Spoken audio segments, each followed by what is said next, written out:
कश्मीर में श्रीनगर नाम का एक शहर है। वहाँ एक बहुत बड़े सेठ रहते थे। उनका केसर का व्यापार देश विदेशों में फैला हुआ था। उनकी केसर की परख भी बहुत अच्छी थी, इसलिए उनकी केसर मुंह मांगे दामों पर बिकती थी। मोटा मुनाफा होने के कारण सेठ दौलत राम के पास दौलत का अंबार लग गया था। उन्हें अपनी दौलत का बेहद अभिमान था। इसे दिखाने के लिए उन्होंने अपने परिवार के लिए एक 9 महला मकान भी बनवाया था, जिसकी सुंदरता देखते ही बनती थी। जो भी देखता महलों की कसीदे पढ़ने लगता और सेठ जी फूल कर कुप्पा हो जाते। अब उन्हें लगने लगा था कि दुनिया में उनके बराबर अमीर कोई है ही नहीं। इसे जानने के लिए उन्होंने 100 ऊंट केसर बेचने के लिए भेजी। शर्त यह थी कि सभी ऊँटों की केसर एक ही व्यक्ति को बेचनी है और भुगतान भी एक ही वर्ष के गड़े हुए सिक्कों में हो। एक ऊँट केसर की कीमत 1000 अशरफी थी।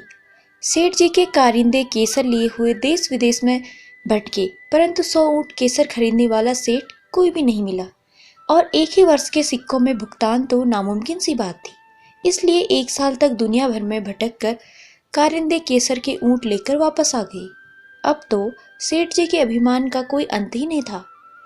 दौलत कमाने की धुन में सेठ दौलत राम को पता ही नहीं चला कि उनकी इकलौती बेटी सुलक्षणा कब बड़ी हो गई।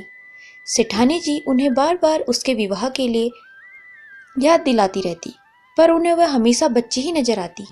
एक दिन जब सेठानी ने जिद की तो उन्होंने जवाब दिया कि मेरे समान कोई सेठ है ही नहीं जिसके लड़के से सुलक्षणा की शादी की बात चलाई जाए, और अपने से छोटे सेठ के यहाँ रिश्ता करने से तो जग हंसाई हो जाएगी। इस पर सेठानी ने पूछा, तो क्या लड़की सारी उम्र कुंवारी ही बैठी रहेगी, उसकी शादी नहीं करोगे क्या? इस पर सेठ जी ने उत्तर दिया, अरे इसके विवाह की चिंता तो मुझे भी है, परंतु करूँ तो क्या करूँ, कुछ समझ ही नहीं आता। सेठानी ने कहा, रिश्ते अपने आप नहीं होते, इन कामों में नाई ब्राह्मण चतुर होते हैं। किसी नाई ब्राह्मण को ही सुलक्षणा के लिए उपयुक्त वर ढूंढने भेजो, ईश्वर की कृपा से उसके योग्य वर मिल ही जाएगा। यह बात सेठ जी को जची, सो उन्होंने तुरंत ही 2 नाई और 2 ब्राह्मण बुलाकर सुलक्षणा के लिए उपयुक्त वर खोजने भेजा और उन्हें राह खर्च के लिए जरूरी धन और साधन भी दे दिया। साथ ही हिदायत भी दी कि रिश्ता तय करके ही लौटना है और रिश्ता ऐसे सेठ के पुत्र से करना जिसका 9 महला मकान हो और लड़का सुयोग्य हो। तिलक करके उन्हें तुरंत ही एक अच्छे मुहूर्त में विवाह के लिए बारात लाने का न्योता दे देना है, ताकि दोबारा किसी को आना न पड़े। नाई ब्राह्मण सेठ जी से आज्ञा लेकर चल पड़े। जितना सुगम काम उन्होंने सोचा था उतना था नहीं। वे देश विदेश घूमने लगे। पहले तो 9 महले मकान का मालिक सेठ मिलना मुश्किल था। ऐसा सेठ कोई मिला भी तो जरूरी नहीं कि उसके यहाँ कोई पुत्र भी हो। पुत्र हुआ भी तो सुलक्षणा की आयु वय के अनुसार सुयोग्य भी हो, जरूरी नहीं। कई लोग उन्हें समझाते कि ऐसा कोई सेठ मिलेगा ही नहीं और सेठ जी की लड़की का रिश्ता किसी अन्य सुयोग्य लड़के से तय कर दें। इसके लिए उन्हें लालच भी दिए गए, परंतु वे नाई और ब्राह्मण अपनी बात से टस से मस नहीं हुए। आखिर सेठ जी से उनने शपथ जो करा लिया था। घूमते घूमते वे नाई ब्राह्मण जयपुर नगर में आ पहुंचे। उन्होंने बहुत लोगों से दरियाफ्त किया तो पता चला कि यहाँ एक 9 महला मकान है तो सही। उसका पता लगाकर वे वहां पहुंचे तो देखते क्या है कि मकान तो खंडहर हुआ पड़ा है। आस पड़ोस में पता किया तो पता चला कि कई वर्ष पहले सेठ सेठानी की अकस्मात मृत्यु हो गई। उसके बाद यहाँ कोई रहता ही नहीं। लोग भी अब यहाँ कम ही आते हैं, क्योंकि यहाँ पर तो जहरीले नागों का बसेरा हो गया है। सेठ जी के परिवार के बारे में पता चला कि सेठ पारसमल के 2 पुत्र थे, जो उनके मृत्यु के बाद मामा के साथ मथुरा के पास कहीं उनके गांव में ही रहते हैं, और उनमें से बड़ा लड़का सुदर्शन तो अब 22 साल का भी हो गया। नाई और ब्राह्मण यह सुनकर खुश हो गए और उन लड़कों के मामा के गांव के बारे में जानकारी लेकर तुरंत वहां के लिए रवाना हो गए। जब वे वहां पहुंचे तो सेठ जी के दोनों लड़के मामा के साथ खेत पर गए हुए थे।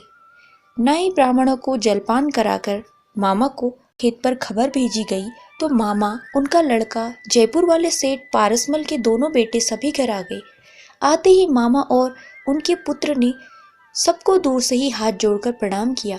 सुदर्शन और उसके छोटे भाई ने ब्राह्मणों को पहचान कर उनके चरण छूकर आशीर्वाद लिया और नाइयों को दूर से ही हाथ जोड़ सिर झुकाकर नमस्कार किया। फिर सबने उन मेहमानों को प्रेम पूर्वक भोजन कराया। मेहमान उन दोनों भाइयों की विनम्रता से कायल हो गए। अब उन्होंने मामा को अपना मंतव्य सुनाया और सेठ पारसमल के बड़े सुपुत्र सुदर्शन का रिश्ता श्रीनगर के सेठ दौलत राम की पुत्री सुलक्षणा से तय करने की मंशा जाहिर की।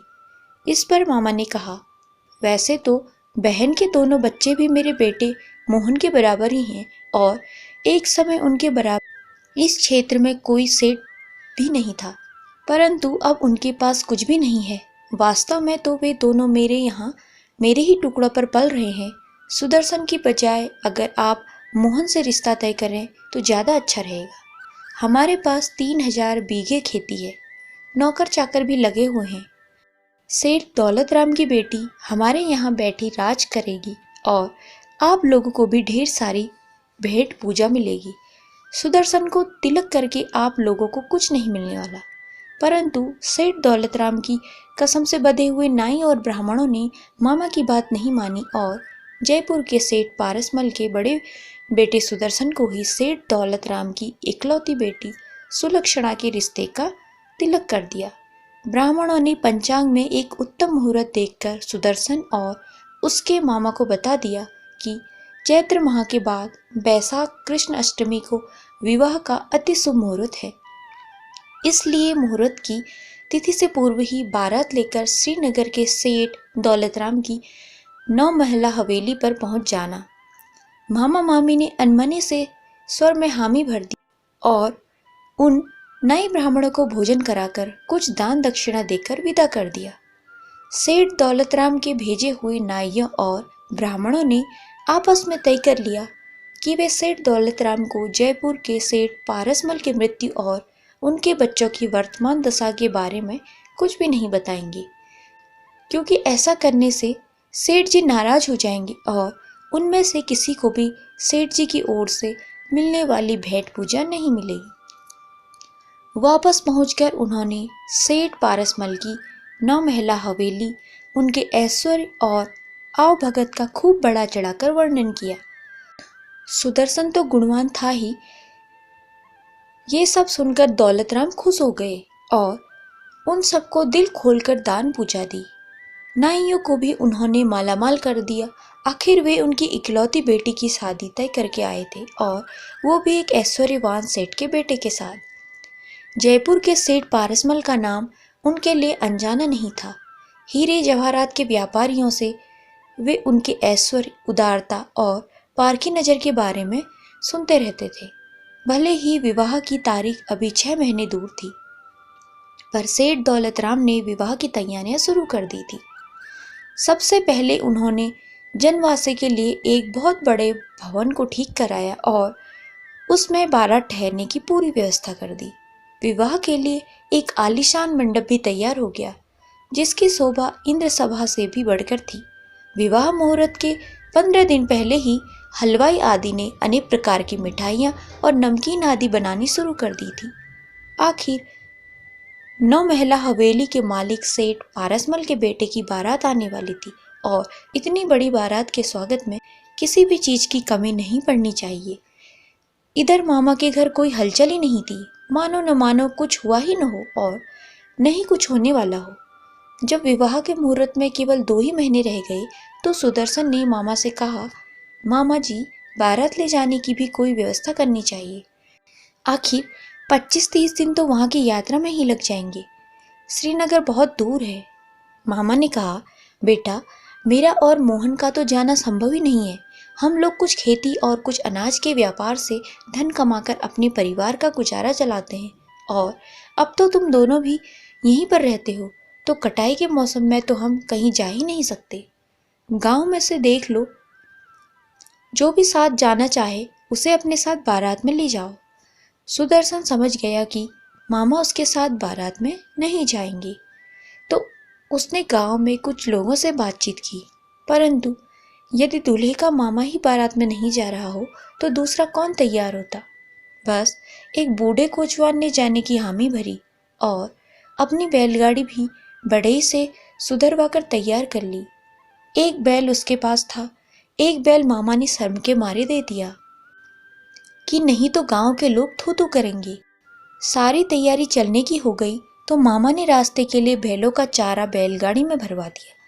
मामी ने भी अपने धर्म का निर्वाह करते हुए बहू के लिए एक साड़ी और रास्ते में उन तीनों के खान पान के लिए चना चबेना दे दिया। 3 आदमियों की छोटी सी बारात श्रीनगर के लिए चल पड़ी। अब क्या होगा? जब सेठ दौलतराम के घर 3 लोगों की बारात जाएगी और उनको उनकी स्थिति के बारे में पता चलेगा तो क्या वह अपनी बेटी का विवाह सुदर्शन से कराएंगे या नहीं, या बारात वापस जाएगी? ये जानने के लिए ज़रूर अगला पार्ट सुने। Thank you.